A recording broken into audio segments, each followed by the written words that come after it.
शेतकऱ्यांना आठवड्यातून 25,000 आणि व्यापाऱ्यांना 50,000ची रक्कम काढण्याची मुभा देण्यात आली आहे, पण व्यापारी वर्गाला आठवड्यात 5 लाख रुपये काढण्याची मुभा मिळावी अशी मागणी व्यापाऱ्यांनी केली आहे। शेतकऱ्यांना रोखीने पैसे द्यायला व्यापाऱ्यांकडे नवे चलन उपलब्ध नाहीये, त्यामुळे शेतकऱ्यांची अडवणूक होतीये। त्यामुळे गैरसोय टाळण्यासाठी व्यापाऱ्यांना आठवड्याला 5 लाख रुपये बँकेतनं काढण्याची मुभा द्यावी अशी मागणी होते। पूर्व विदर्भातल्या सर्वात मोठी धान उत्पाद बाजार समिती अशी ओळख असलेल्या भंडाऱ्यातल्या तुमसर बाजार समितीमध्ये नोटबंदीमुळे उधारीवर व्यवहार सुरू आहे। त्यामुळे काही शेतकऱ्यांना तुटपुंजी रोख रक्कम देऊन उधारीवर हा व्यवहार करावा लागतोय। यंदा पावसानं कृपा केल्यानं धानाचं मोठ्या प्रमाणावर उत्पादन झालंय, त्यामुळे आनंदलेल्या शेतकऱ्यांच्या पदरी अजून तरी पैसा काही नाही पडल्यानं तो निराश झालाय। 1,500 रुपयांच्या नोटा चलनातून रद्द केल्यानं सांगलीतल्या बाजार समिती, विष्णू फळ मार्केट, पशुधन खरेदी विक्रीचे सगळे व्यवहार ठप्प झालेत। गेल्या काही दिवसांमध्ये जवळपास 70 कोटींच्या उलाढाली ठप्प आहेत। सध्या सोयाबीन, मका बाजारपेठेतही विक्रीसाठी दाखल होत आहेत, परंतु व्यापाऱ्यांकडे चलन नसल्यामुळे ते माल खरेदी करत नाहीत। किरकोळ बाजारात या मालास ग्राहक नसतो, त्यामुळे शेतीमाल हातामध्ये असूनही शेतकऱ्यांकडे रोखीच्या खर्चासाठी पैसे नसल्याचं चित्र आहे।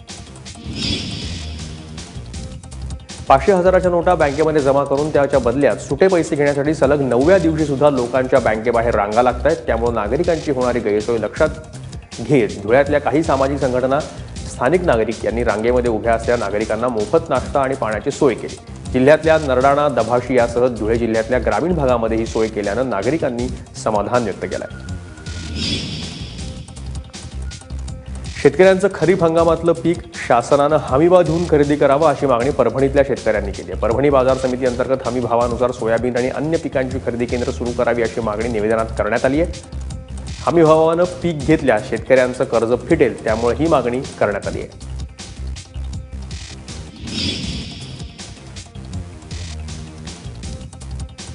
वर्ध्यातल्या 1,340 गावांची सुधारित हंगामी आणेवारी 50 पैशाच्या वर जाहीर करण्यात आली आहे। ही आणेवारी जाहीर करून जिल्ह्यातल्या शेतकरी कुठल्याच संकटात नाही असं चित्र प्रशासनानं उभं केलंय। त्यामुळे प्रशासनाकडून मिळणाऱ्या सवलती आणि सुविधांना शेतकरी मुकणार आहे। जिल्ह्यामध्ये सोयाबीनचा उतारा समाधानकारक झाला असता तरी पावसानं सोयाबीनचा दर्जा खराब झालाय, त्यामुळे 50 पैशांपेक्षा जास्त आणेवारी कशी निघाली याचा प्रश्न उपस्थित केला जातोय।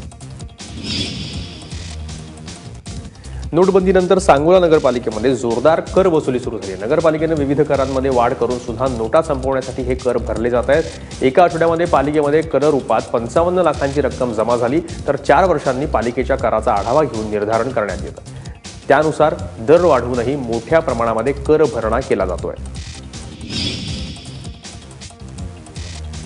रत्नागिरीतल्या जिल्हा बँकेच्या खातेदारांनी बँक अधिकाऱ्यांना घेराव घातल्यानंतर जिल्हा बँकेच्या संचालकांनी सरकारच्या निर्णयाचा निषेध करत मोर्चा काढला। 1000 आणि 500च्या नोटा बंद झाल्यानंतर लोकांना पैसे मिळणं कठीण झालंय।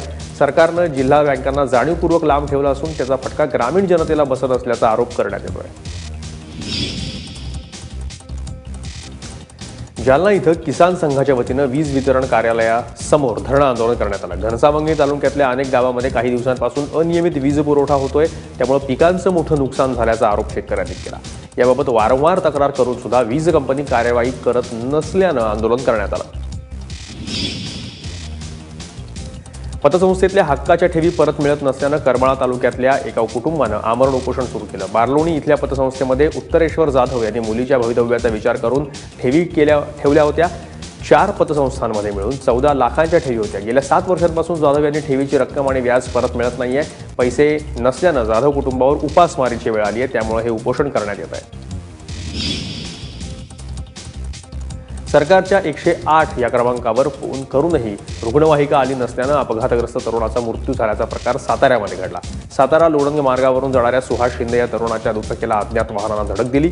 त्यात गंभीररित्या जखमी झालेल्या सुहासला उपचार मिळावेत यासाठी ग्रामस्थांनी 108 या क्रमांकावर फोन केला, मात्र रुग्णवाहिका वेळेवर आली नाही आणि सुहासचा जागीच मृत्यू झाला। त्यामुळे संतप्त झालेल्या ग्रामस्थांनी वैद्यकीय अधिकाऱ्यावर सदोष मनुष्यवधाचा गुन्हा दाखल करण्याची मागणी केली आहे।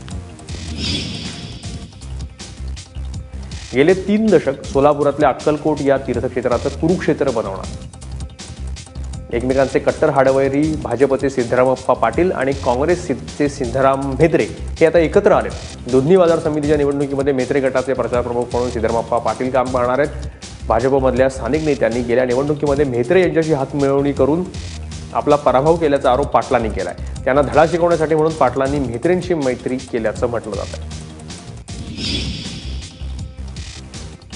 27 नोव्हेंबरला वाशिम जिल्ह्यातल्या 3 नगरपालिकांच्या निवडणुका होणार आहेत। त्यासाठी प्रचाराला वेग आला। यंदा थेट जनतेतून नगराध्यक्ष निवडला जाणार असल्यानं उमेदवारांनी प्रचाराकडे जास्त लक्ष दिलंय। सकाळी 7 ते रात्री 10 वाजेपर्यंत घरोघरी जाऊन हे उमेदवार मतांचा जोवा मागतायत, तर नेते मंडळी कॉर्नर बैठका घेण्यावर भर देत आहेत। कोल्हापुरातल्या शिवसेना नगरसेवक अभिजित चव्हाण यांनी पालिकेच्या विभागीय कार्यालयातील विशाल सुक्ते या कर्मचाऱ्याला मारहाण केल्याचा आरोप करण्यात आलाय। या मारहाणीमध्ये सुक्ते जखमी झाले, त्यांच्यावर रुग्णालयात उपचार सुरू आहेत। प्रभागातल्या एका व्यक्तीला घरफाळा का लावला या कारणावरून ही मारहाण केल्याचा आरोप करण्यात येतोय। या मारहाणीनंतर पालिका कर्मचाऱ्यांनी काम बंद आंदोलन सुरू केलंय। गोंदियातल्या तिरोडा तालुक्यामध्ये 3 वर्षीय चिमुरडीवर बळजबरी करणाऱ्या तरुणाला जिल्हा सत्र न्यायालयानं 7 वर्षांचा कारावास सुनावलाय। 8 मार्च 2014ला तिरोडा शहरामध्ये एक 3 वर्षीय चिमुरडीवर शेजारी राहणाऱ्या विनोद नेवारे या 28 वर्षाच्या तरुणानं चॉकलेटचं आमिष दाखवून बळजबरी करायचा प्रयत्न केला। या प्रकरणी पीडितेच्या आईनं पोलिसांमध्ये तक्रार दाखल केली होती। 11 साक्षीदारांच्या साक्षीनंतर ही शिक्षा सुनावण्यात आली आहे। बातमी मालेगावातनं होणाऱ्या मानवी तस्करीची। हज यात्रेला पाठवतो असं सांगून मालेगावातल्या बिल्किस बानो या 50 वर्षीय महिलेची सौदी अरेबियामध्ये विक्री केल्याचा प्रकार उघड झाला। या प्रकरणी वासिम शेख या आरोपीला अटक करण्यात आली आहे, तर महिलेची सौदीमधून सुटका करण्यात आली आहे। बनावट कागदपत्र बनवून वासिम शेखनं बिल्किस बानो यांना सौदीला पाठवलं। तिथं त्याचा 2,80,000 सौदा करण्यात आला। इकडे 3 महिने झाले तरी आईची काहीच खबरबात नसल्याचं त्यांच्या मुलानं वसीम विरोधात तक्रार केली होती। त्याचा तपास केला असता हे मानवी तस्करीचं प्रकरण उजेडात आलं। पतीला अनुकंपा तत्वावर नोकरी मिळावी यासाठी पत्नीनं सासूची हत्या केल्याचं धक्कादायक घटना चंद्रपुरात घडली आहे। 12 नोव्हेंबर रोजी जिल्ह्यातल्या मांजरी इथं बातुंदी या महिलेची हत्या झाली। ही हत्या तिच्याच मुलानं आणि सुनेनं 1 लाखांची सुपारी देऊन केलं असल्याचं निष्पन्न झालं। पोलिसांनी मुलगा आणि सून दोघा सुपारी किलर्सनाही अटक केली आहे। कोलफिल्ड्स लिमिटेड या सरकारी कोळसा कंपनीमध्ये शिपाई असलेल्या बातुंदी 30 नोव्हेंबर रोजी सेवानिवृत्त होणार होत्या। त्यापूर्वी त्यांच्या जागी आपल्या पतीला नोकरी मिळावी यासाठी ही हत्या करण्यात आल्याचं समोर आलं आहे। जळगाव जिल्ह्यामध्ये मोठ्या प्रमाणात अवैध वाळू उपसा होत असल्याच्या घटना समोर येत आहेत। या प्रकरणी वारंवार तक्रार देऊन सुद्धा प्रशासन लक्ष देत नसल्याचा आरोप वडनगरी परिसरातल्या संतप्त नागरिकांनी 16 डंपर चालकांना अडवल्याची घटना समोर आली आहे। बुधवारी मध्यरात्री गिरणा नदीपात्रातून अवैध वाळू उपसा करणाऱ्या या 16 डंपर्सना अडवण्यात आलं। त्यावेळेस ग्रामस्थांचा उद्रेक पाहून डंपर चालकांनी पळ काढला। धान्य विक्री करताना काटा मारून शेतकऱ्यांची लूट होऊ नये यासाठी पणन महामंडळाच्या आदेशावरून गोंदिया कृषी उत्पन्न बाजार समितीनं 25 इलेक्ट्रॉनिक वजन काट्यांची खरेदी केली।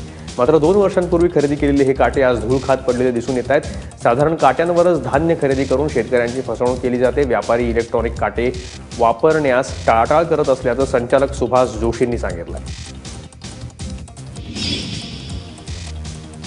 अकोला जिल्ह्यातल्या वाडेगाव मध्ये 3 दिवसीय राज्यस्तरीय इन्स्पायर अवॉर्ड विज्ञान प्रदर्शनाला सुरुवात झाली आहे। बाळापूर तालुक्यातल्या वाडेगावमधील जोगेश्वर विद्यालयामध्ये हे प्रदर्शन भरवण्यात आलं आहे। शालेय विद्यार्थ्यांमधल्या संशोधन वृत्तीला प्रोत्साहन देण्यासाठी या प्रदर्शनाचं आयोजन करण्यात आलं आहे। या 376 मॉडेलसह 400 मार्गदर्शक शिक्षक आणि विद्यार्थी सहभागी झाले।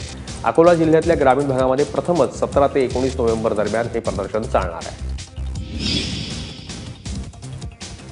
यंदाचा सवाई गंधर्व भीमसेन महोत्सव 7 डिसेंबरला सुरू होणार आहे। या प्रतिष्ठेच्या महोत्सवाचं यंदाचं 64वं वर्ष आहे। महोत्सवाचं वेळापत्रक आर्य संगीत प्रसारक मंडळाचे कार्याध्यक्ष श्रीनिवास जोशी यांनी आज जाहीर केलं। यंदाच्या सवाई गंधर्व भीमसेन महोत्सवामध्ये तब्बल 21 कलाकार आपली कला सादर करणार आहेत।